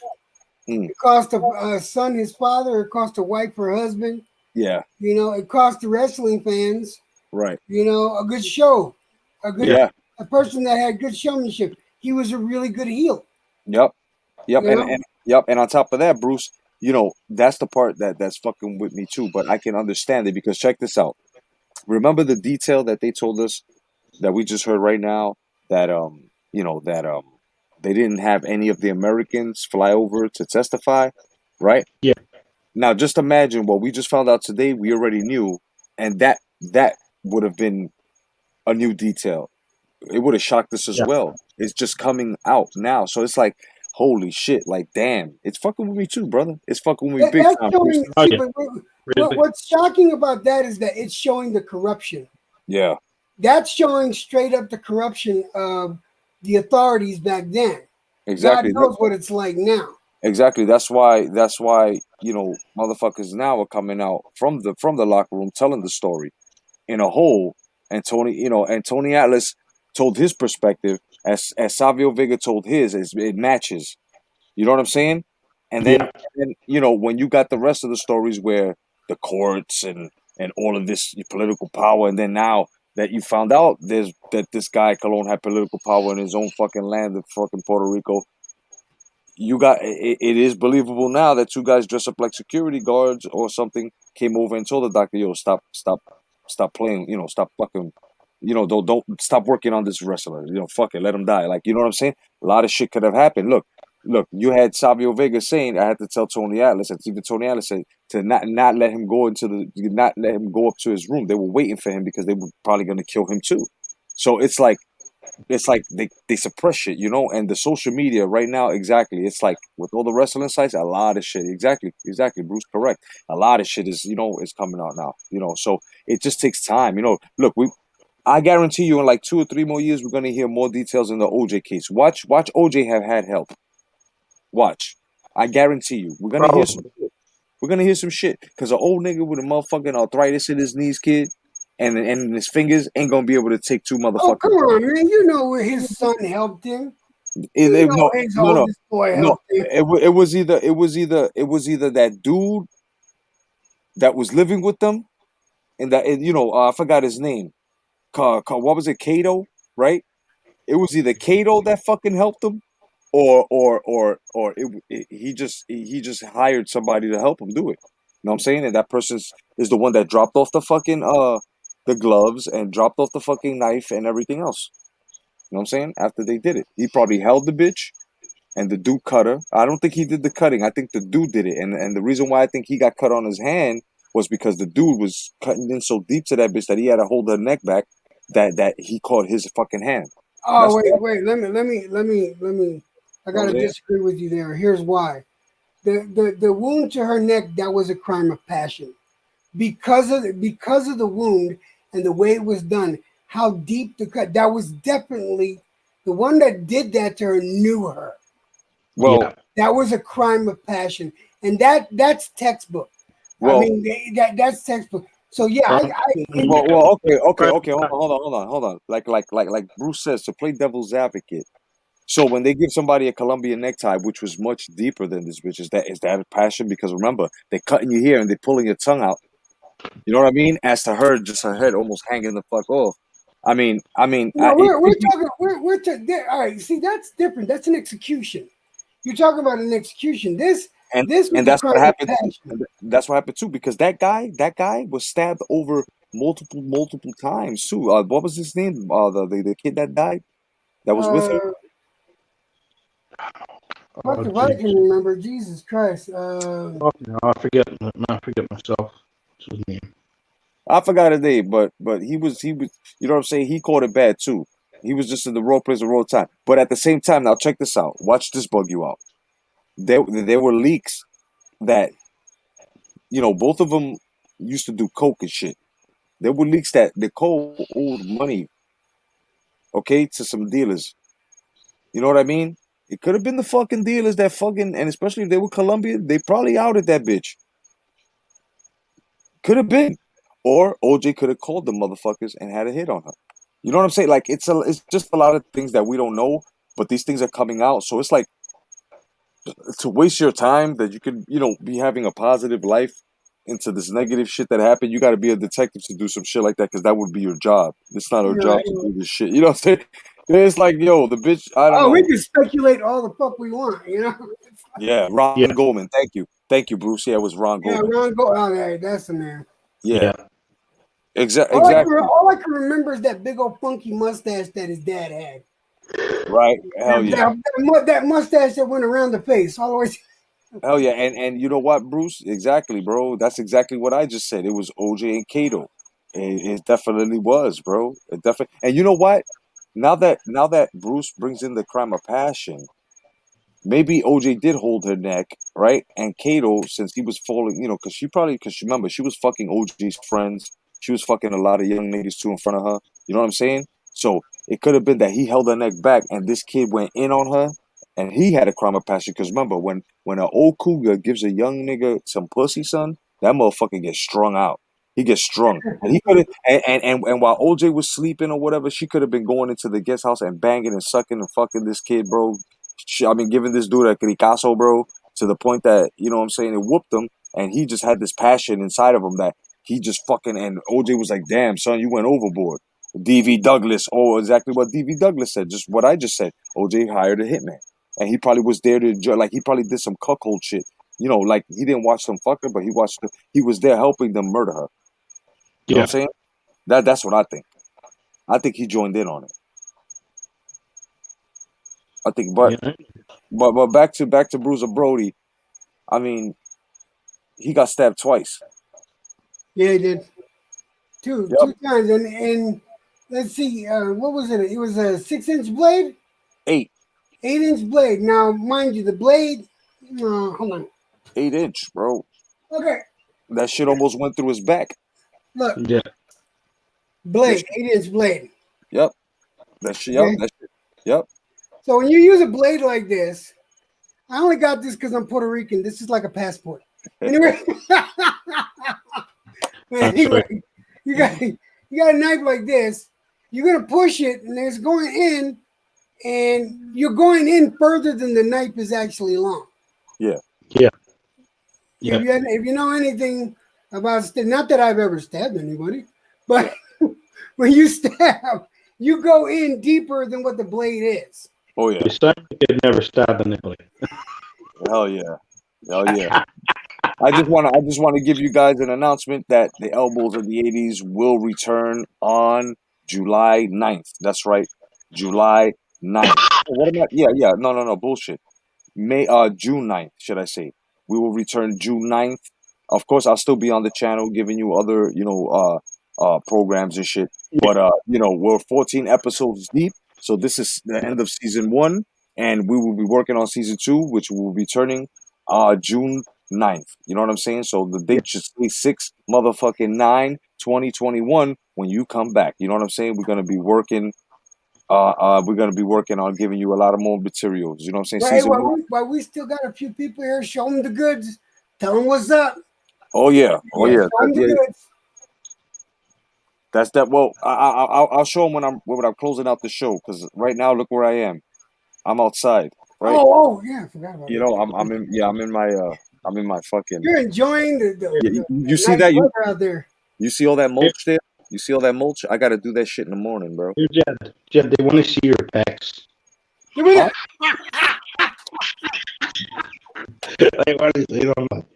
Yeah, you got to show us the pecs, bro. Show us the pecs. He will be back. He went to go get the Bolo Yun pecs. You know what I'm saying? No doubt, Tony. I hope you guys are good over there with the storms. All right, guys, and here we go. Oh my goodness, it's Bolo Yun. Ooh, yeah. The map. Oh yeah, baby. What I'm talking about, baby. This is the American dream right here, baby. Hilarious, guys. Hilarious. Oh shit, the Bolo Yun. Just to show you, bro, stay off the HGH because if you use the human growth hormone at a young age, bro, that's exactly what's gonna happen, bro. Your tits are gonna fucking sag. Word up. So now that you got the return of Elbows of the 80s. I didn't know you don't like Pamela Anderson. Yep, season 2, of course, season 2. Let me give you a little sneak peek of what season 2 will bring. Season 2, of course, season 1 was about beefs. Season 2 will be about what happens in matches when matches fail. Yes, and as well as championship runs. That's right. We're gonna start getting a little more technical, and I know that motherfuckers like Bruce is gonna love this season because the next season, of course, you've gotta know what the fuck you're talking about. We're gonna talk about losses and wins and records and shit. So you're gonna have to give us about a couple of good 2.5 weeks in order to get well, I'll be doing most of the research and then sharing it with the team. But of course, you're gonna have to give me that because at the same time, July 4th, me and my wife are taking a vacation and we'll be going to Star Wars Dad's new house, and we're gonna be going boating and shit. So I'm giving everybody. Well, that's the 4th of July, but in June as well. I got somewhere to go as well. So just basically setting things in pace so that way you guys will know. So that way next what is it this Sunday, this Tuesday and Thursday, you guys won't be expecting it because we'll be returning June 9th.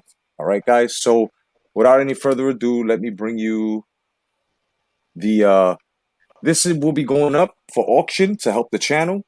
Of course, this was the donation from my man Electro Jed, and this is a 3D printed Deadpool, and it is very detailed.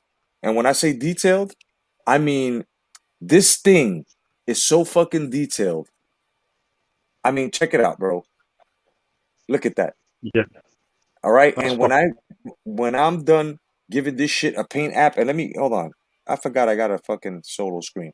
When I get done giving this shit a fucking paint app that it deserves, bro, you guys are gonna fucking love this shit. You know what I'm saying? Cool. You guys are gonna fucking love this, bro. And I tell you right now, this is gonna be going up for auction. So you guys are gonna have fun on that auction, and that auction will be in the beginning of next month, which should be about the 1st. You know what I'm saying? Because I'm gonna need some time to paint it. But about on the 1st, you know what I'm saying, we'll be auctioning off. I'll put it up. I'll let you guys know exactly what we're doing. Yeah. And I also want to say, man, thank you everybody for joining and supporting the Elbows of the 80s. And if you know any of your friends that are into wrestling, whether they're old school, new school, tell them to come on down. You know what I mean? Tell them to come on down, man. Tell them to subscribe. Also, subscribe to Brian Hawkin for boxing news and Electro Jed, for everything because he's also a variety. I do movie reviews. I do gaming reviews, and I do reaction videos, and I've been focusing a lot on the 3D aspect of what I've been doing. But yeah, you look at my history, you'll see it all there. And yeah, another thing is that if you need anything 3D printed and it's within reason and within a reach of what I can do, then we can discuss it. I can do a 3D print for you. And I'm gonna charge. Don't let that upset. I am gonna charge, but I'm not gonna rake you over the coals for it. Just so you know that. But I am trying to make a little money on that. I do need, if you guys please help me out. I'm trying to get my channel to 1,000 subscribers. Yes. Once I get to 1,000, because I have over 500,000 hits on my channel. I just don't have the subscribers. I'm around 650 or something like that. The sooner I can get to 1,000, then I could monetize videos and stuff like that. I could really use all the help I can get when it comes to getting some subscribers. And Jedi's been helping me with that. Brian's been helping. I appreciate that. I'll push your channel more, man. So I'm trying to get you that 1,000. So no doubt. Yeah. Check. Go ahead. No. I was gonna say, everybody, welcome the American Dream, Dusty Rhodes, baby. Oh yeah, baby. How is the American Dream doing? Yo, yeah, baby, it's a dream, baby, living like Dusty Rhodes do, baby. Woo! No doubt. No doubt, man. What's up? Now all 4 horsemen are here. Yeah, we're all here. Definitely, we are all here. No doubt. We had the honorary guest holding your spot down. It was the Star Wars Dad, brother. No doubt. We're all here. You know what I'm saying? We're all here. Camera. That's right. So basically, we had the Star Wars Dad. He put in the work for you for a little bit, OG, and we're glad that you're with us, brother. How was your day? Very taxing. Put it that way. He said very taxing. No doubt. I can understand that, bro. I can understand that. They tax you for no fucking reason. I'm telling you. I'm telling you. Welcome to the world. Welcome to the world. Right? Welcome to the. Well, he's been there. He's been here for a minute, so he knows what the fuck. You know what? If we got taxed on dick size, I'd never get taxed. Look at this guy bragging. Hey, Electrojet, you lucky Dusty. Gold Dust ain't here because he was with you.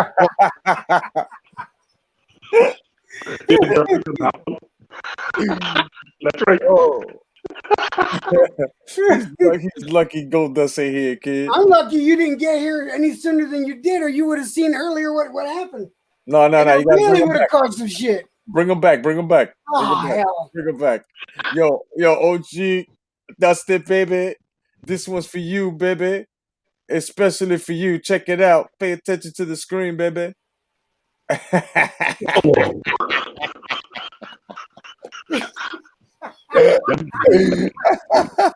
didn't know you were Tom Robertson.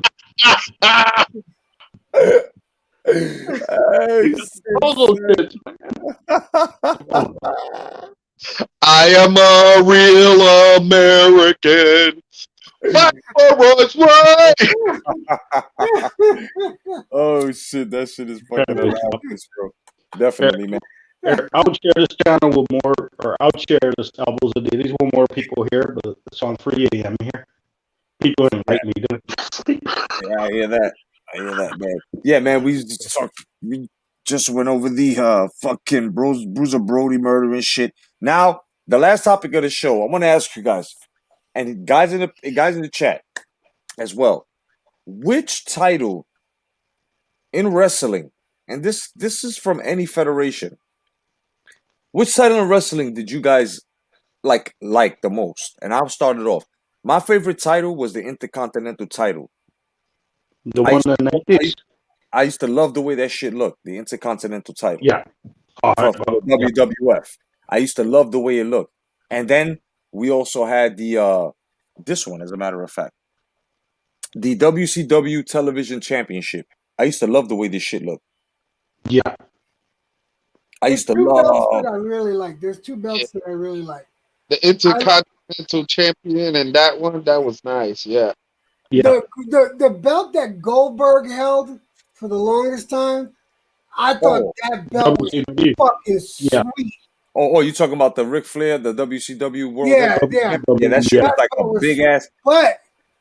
But one of my lesser known belts is the American World Federation, the one that Kerry Von Erich had. The AWA. Yeah. Right? That shit was that nice. belt was fucking nice. That shit was nice. Hell yeah. That shit was nice.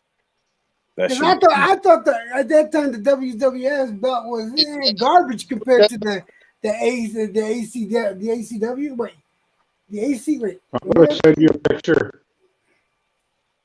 So, Jedi, just give me a minute. Yeah.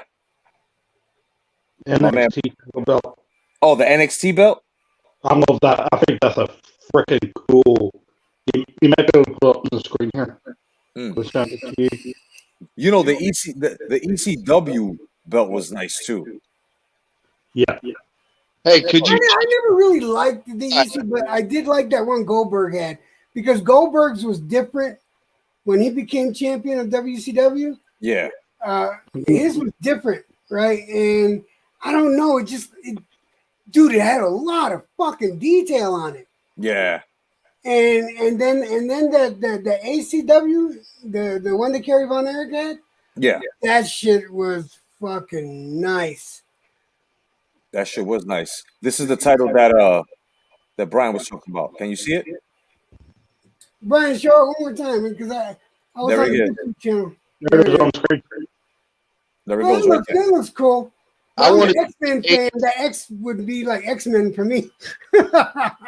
Yeah. That would have been, they made the X diamonds.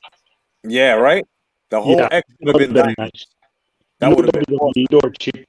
Like this one, like this fucking title over here, the new WWE belt, the W in it, that's diamonds. Yeah. Making the W. And then surrounding it as well is diamonds. That shit is fat. That shit is so hot. Then that shit got fucking gold and platinum on the sides and shit. and inside the WWE is diamonds. You know what I mean? Like it's fucking awesome. You know what was the most attractive belt that they're bringing back? The fucking $1 million belt. Oh yeah, from DiBiase. Yup, they're bringing it back. They're bringing that shit back to WWE. Still on the NXT a lot. I've been keeping an eye. I keep an eye on NXT. He has this thing with a guy called Cameron Grimes at the moment. Yeah. So he's on a lot of. He's been on a lot. Basically, Cameron Grimes. Remember the whole thing with the stock market with GameStop and all that there. Yeah. Everybody blew up. Apparently he invested in it and he got rich.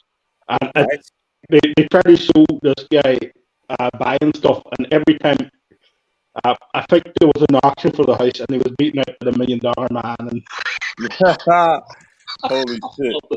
All the same shit, you know, like, $3 million on the house, and then it shows everyone's got a price. Yep, everyone has a price. Yeah, that was a fucked up dude, bro. Hell yeah, fucking Bruce Cole's he says the hardcore title was one of my favorite, and then he says the John Cena spinner belt. If it didn't spin, that it was a nice design because it was like a 3D stage looking belt. And you know one of the most prettiest belts I think was real fucking pretty. The Smoking Skull belt, Stone Cold's belt. Oh yeah. That shit had a skull in the front. Hard. That shit was fucking hard. And that shit was smoking out the eyes and the mouth. That shit looked crazy. The Rock had a custom belt too. I thought it was nice. I don't like the Rock, but I thought the belt was nice. The Rock custom belt. See, look at this belt. I love this fucking belt. I'm sharing it now. It's not a good picture of it, but that belt has so much fucking detail in it, man. No, that shit is nice. Yeah, it has massive detail in it, and that's the thing. Like, you know what it is? It's just to me, it just looks like a big trophy plate. You know, like a big trophy plate. But if they would have bought the detail out, that shit, because I love that belt. The belt is hot, bro. I mean, that right there, that belt and the WWF Gold Winged Eagle belt, the championship belt, to get, like, those were the main titles to get all the way to the top. Like, those were the top titles. This one you see here for WCW, and then fucking the one up in, you know what I mean? Because this was Ted Turner's belt. I think, and then you had Vince McMahon's belt. So those were the two belts. Eddie Val, what's going on, Eddie Val?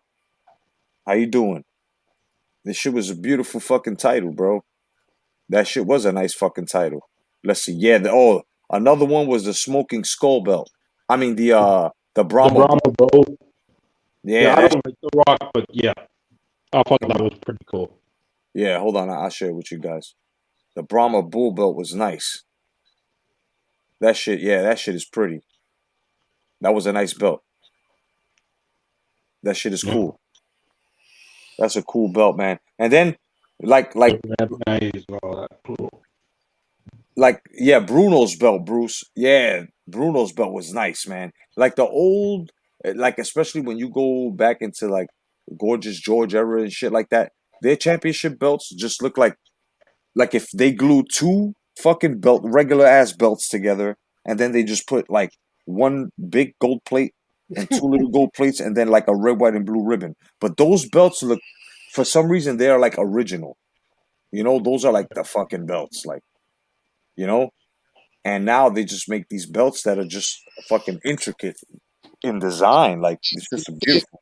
The fucking, like, those real title belts, like the one the Iron Sheik had on his, was the Intercontinental Champion. Yep. That was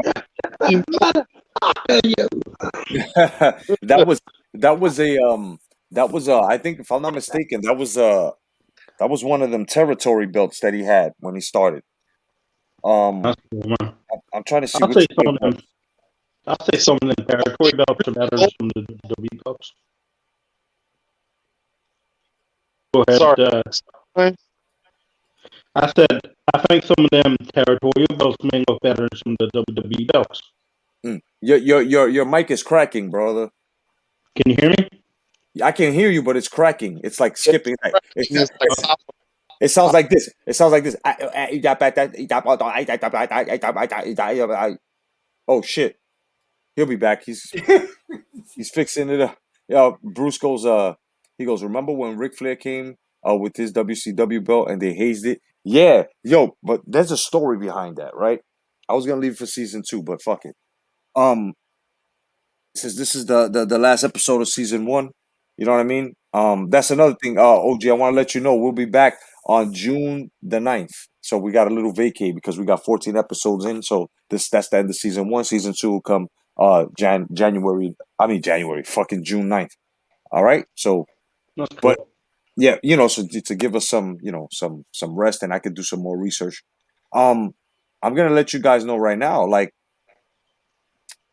the reason why Ric Flair left WCW with that title was because they owed him money and they didn't want to pay him. So he was like, listen, I'm going to go over there with the title, and when you're ready to pay me what you owe me, you can have your title back. And I think he held it for ransom for like $145,000 or some shit like that.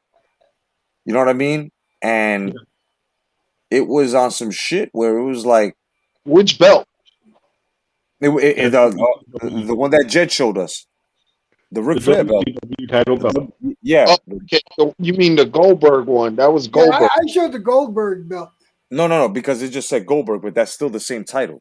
Remember, they only changed the nameplates, but that title always stays the same. Is that motherfucking shit 100% 24 karat? 24 karat, bro. That's just 24 karat with fucking diamonds around it. Like, if you really look at it, it's a circle of diamonds around the whole thing. And those diamonds are about the size of your pinky. Diamonds on it. What happened? What happened? What was that? I remember it had diamonds on it. Yeah, bro. I think it got 6 diamonds, right? That makes the circle on it. That's what I'm saying. Like, they should bring it out more because it's so intricate, that belt. And yeah, Ted Turner, yeah, he threatened to sue, but the thing was that he came to the WWE with it, but they just blurred it out. And he was like, I'm the real world's champion. Woo! When him and Hulk Hogan was having that little feud and shit. And it's like Flair, and in that case, was a genius because he turned fucking lemons into fucking lemonade and fucking lemon meringue pie with that belt. You know? Yeah, he had that shit for like what, 17 years? 16 years, some shit like that. Yeah, hell yeah. Yeah, hell yeah. Bruce, yeah, that shit was 10 pounds of gold. Hell yeah, that's all that had to be said. That fucking title was 10 pounds, bro. It is 10 pounds. That shit is huge. And the diamonds, bro, it's just the size of your pinky finger. Like, not the whole finger, but the tip of it. Back then, if you would have bought gold back in 2003, gold back then was for, I believe, 24 karat, $300 an ounce. Yep, look at that. Shit, it's close. What is it? Close to 1,900, some shit like that. Man, fucking crazy, man. Them titles, and I'm telling you, man, them titles, all of them are gold, or even the ECW title. Because first it was silver, and then when they started making their money, they made the gold ECW title, and that shit was pretty. It was pretty. The only thing cheap about that was just the ECW. It should have been encrusted in red diamonds, but instead they put red enamel. You know? What's wrong with big red enamel? Yeah, right. It's like, what the fuck are you doing with enamel? That's for trophies, like, you know what I mean? You don't put that shit on a title, enamels. But the shit was gold and it had leather. I think it had it was leather and shit. And the smoking skull belt in the back of it was rattlesnake skin. Yeah. That shit was a nice fucking title, man. I'm telling you, bro. There was so many pretty titles. You know what title I hate? The fucking cruiserweight title in the WWE. You know, title. Show pictures, man. Show pictures. All right, hold on. Give me a second. Like the WWE cruiserweight title is fucking whack. You ain't that bad. See the 24/7 title. That looks like it's made out of cardboard. I bet you if they would have let some Mexicans from down Mexico do the belt, they would have had a fucking ostrich belt. That shit had a damn ostrich leather in it. They would have had alligator leather. They would have had motherfucking some exotic shit.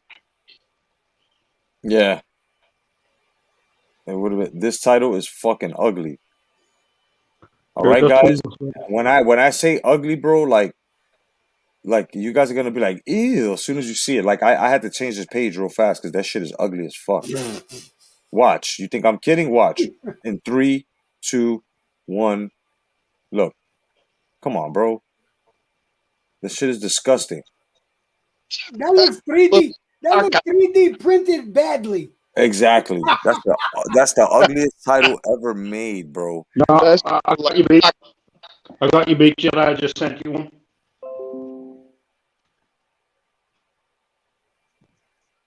All right.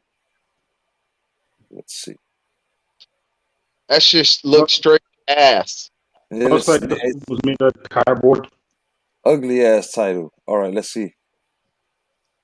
This one here. Oh, the 24/7 championship. It's made out of cardboard. That shit is made out of fucking. You know those tops that are made on your juices, the plastic tops. Yeah. That's exactly what this shit look like. Look at this shit. This shit is ugly. Oh, what the fuck is that? Look at that. What the fuck is that? What is that? That shit look like a fucking high school ring. Right? You know, that shit look like it was some tin cans melted. That shit look like one of those fake ass gold plated fucking spray on. You motherfuckers! That's my 7-Eleven championship belt. Time two. These cheap motherfuckers! You cocksucker, you! Making fun of my championship belt. What have you done? Except for sticking your own finger in your ass. You motherfucker, you. All right, here goes the WWF winged title belt. I mean, winged eagle belt. Man, I love this title. This is like my favorite title ever, bro. Ever. This is the best. It's, you might say it, relax, Jay, or relax, Jedi. Fi, a phone plan What by the fuck Google. you talking about, Google Fi, bitch? I want a picture.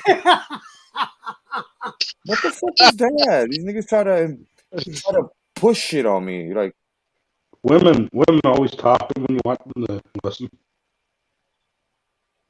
You must use your Google Fi. Yeah, perfect picture. All right, guys. I'm about to show you the most beautiful title ever. Okay? This title right here, this shit's making me want to just go see my wife after this. Look how sexy that is, bro. Look at that fucking title. That's cool, man.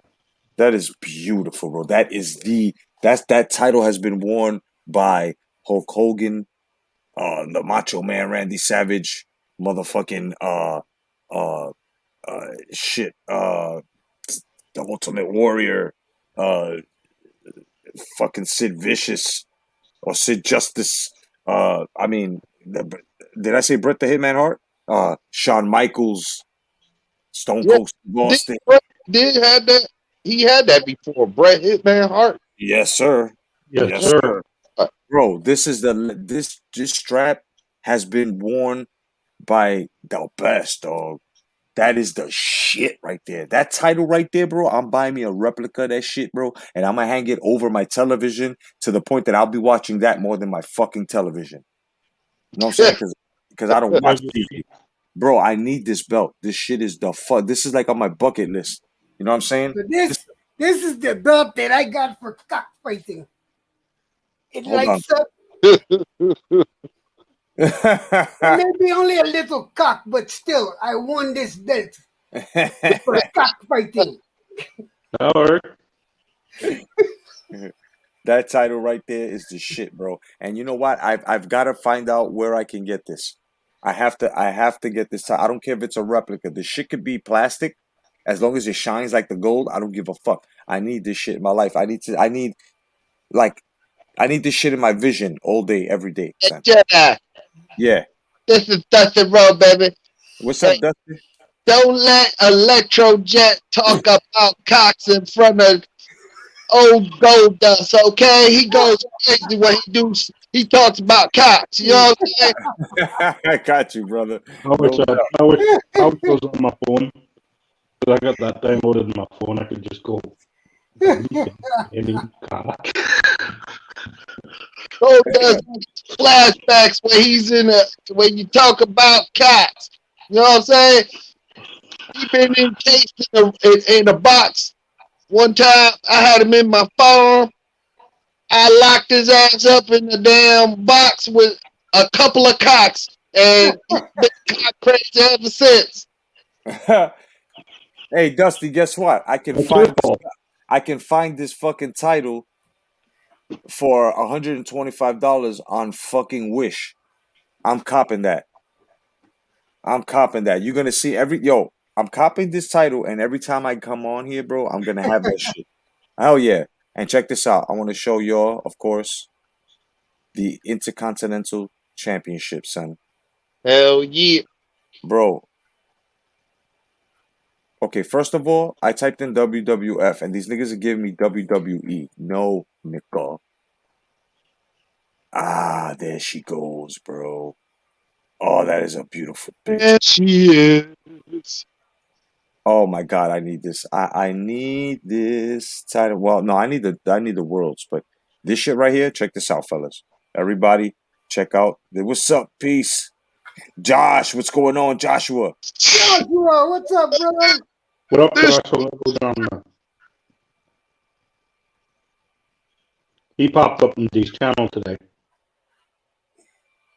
All right, look at that. Remember that? The Intercontinental Championship, boy.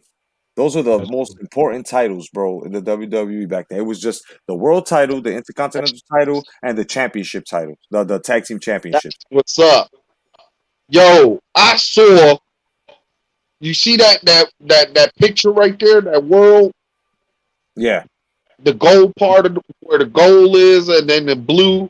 Yo, I saw back in the days. Son, check this shit out. Big Pun was rocking that shit in one of the damn. I forgot. It was the Lamplight or somewhere. No, it was the world. The club, the world. The world, yeah. I remember that. That shit.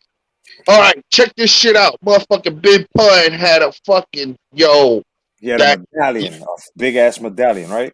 No, look, the medallion was half of us. It was half of a circle, a sphere, and then he had the world, the island, the landmarks were fucking white diamonds. The equator, it had red rubies in the equator. The ocean was blue sapphires. Wow. Oh shit, son. When the fucking lights hit that shit was like clink, clink, clink, clink, clink, clink, clink. I could only imagine, bro. Damn. That shit was at least. That shit was at least like I say 6 inches circumference. Damn, bro. That was a huge dinner plate. My man had a dinner plate, kid. No shit. Hey Joshua, I linked you my Instagram because I know you talked to me a couple of times about a print or two, so get a hold of me there on my Instagram. And anyone else that wants to go ahead and add me. No doubt. He goes, y'all remember the rapper Pastor Troy? He had the WCW heavyweight title in his video. Yeah, I remember seeing that. Yeah. I'm telling you, man, these titles are all pretty, but there's nothing like that world heavyweight champion. And for what I could get that for $125 on Wish, I'm copping that shit. The one with the eagle? Yeah. Yep. For $125, bro, I need to cop that, bro. That title. And you know what? I'm gonna get that one, and then I'll probably fuck around and get the Intercontinental Championship and just have them in the background, man, for every time we do these shows, man. You know what I'm saying? Because we need to, I gotta represent like that because this is elbows of the 80s, yeah. You know what I'm saying? So before we close the show, man, anybody want to say anything before we go? And just once again, for y'all who follow us here on Elbows of the 80s for All Wrestling, this is the end of season 1. 14 episodes. And the next 14 episodes will be season 2. We will be coming back to you June 9th. That's right, June 9th. You know what I'm saying? So, Electro Jed, you have anything you want to let go? Yeah, make sure you look out for the Deadpool that Jedi is going to be painting, because he got it now. It's going up for auction. On top of that, do something nice for those that are in need. Do it from your heart, and it'll do you good as well as them. And that's all I got. No doubt. My man Brian Hawkin, you got anything to let go before we go? Oh yeah. Just thanks for having me as usual, Jedi. Everyone in the chat. It's been fun, right? I wasn't here for the whole season, but when I was able to pop on, don't worry about it, bro. You'll be here. Been fun, You'll be here for the next one. Yeah, we're still doing that charity stream over there. Yeah. We spoke to Gonzalo. His son's meant to be coming home next week at some point. So yeah. So that's great. And here, tell you the truth, I'm going to take 3 days off YouTube once he comes home. Yeah, I hear you, bro. I am so fucking tired. Yeah, you deserve it. So, in general, it's been fun. Yes, it's perfect because look, now we won't be returning. Elbows of the. I'll still be doing other programs, but Elbows of the 80s won't be returning till June 9th. So it gives you a rest from that too. You know what I'm saying? So that's perfect. Yeah, man. And my man OG, you got anything you want to let go, brother? Yeah, I just want to say greetings and salutations and love all of y'all.